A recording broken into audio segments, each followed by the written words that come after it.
नमस्कार, स्वागत है आपका कैपिटल टीवी में। कुछ दिनों पहले कंगना रनौत ने एक बयान दिया था जिसमें उन्होंने 15 अगस्त 1947 की आज़ादी पर सवाल उठाए थे और कहा था कि वो आज़ादी हमें भीख में मिली थी। असली आज़ादी तो साल 2014 में मिली, जिस पर सेक्युलर गैंग और सोनिया गैंग ने उन्हें खूब ट्रोल किया था। वहीं अब कांग्रेसी नेता मणिशंकर अय्यर ने आज़ादी पर बेतुका बयान दिया है, लेकिन इस पर टुकड़े टुकड़े गैंग बिल्कुल चुप्पी साध गया है, जैसे जुबान पर ताला लग गया हो।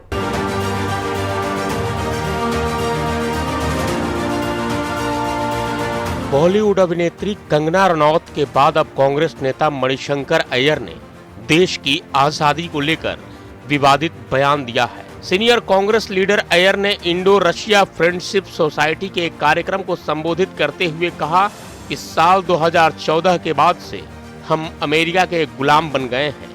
मणिशंकर अय्यर ने कहा कि पिछले 7 साल से हम देख रहे हैं कि हम अमेरिकियों के गुलाम बनकर बैठे हैं। अपनी स्पीच में अय्यर ने भारत रूस संबंधों का हवाला देते हुए अपने बयान को जायज ठहराने की कोशिश की।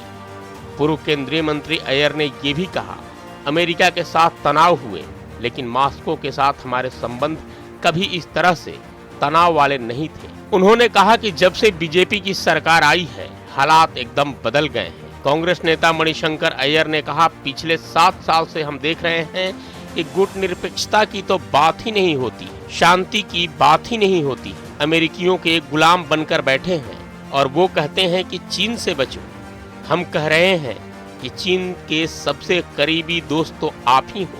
भारत और रूस के रिश्ते वर्षों पुराने हैं, लेकिन जब से मोदी सरकार आई है, ये रिश्ता कमजोर हुआ है। 2014 तक रूस के साथ हमारे जो संबंध हुआ करते थे, वो काफी कमजोर हो चुके हैं। उसमें काफी चोट लगी है। रूस हमारे साथ हमेशा खड़ा रहा है। पूर्व प्रधानमंत्री पंडित जवाहरलाल नेहरू और इंदिरा गांधी के प्रयासों से रूस के हमारे साथ हर प्रकार से संबंध मजबूत हुए। इंदिरा तो रूसी नाम बन गया था, कई लड़कियों के नाम इंदिरा रखे गए और उज्बेकिस्तान में तो सबसे ज्यादा ऐसा हुआ। आजादी के 8 साल बाद साल 1955 से लगातार भारत और रूस के बीच संबंधों में प्रगति होती रही, लेकिन पिछले 7 वर्षों से ऐसा देखने को नहीं मिल रहा और हम अमेरिकियों के गुलाम बन चुके हैं।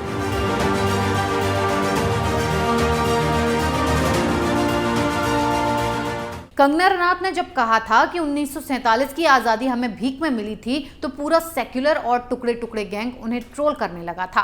कांग्रेस वैसे बौखला गई थी जैसे कंगना ने बहुत बड़ा गुनाह कर दिया हो, लेकिन अब सबके मुंह में ताला लग गया है, सभी चुप हैं, किसी को कोई फर्क नहीं पड़ता। जैसे अय्यर ने भगवत गीता का श्लोक कहा हो, अब न तो किसी का अपमान हो रहा है, ना ही किसी को ठेस लग रही है। इस खबर में फिलहाल इतना ही। बने रहिए कैपिटल टीवी के साथ। जय हिंद।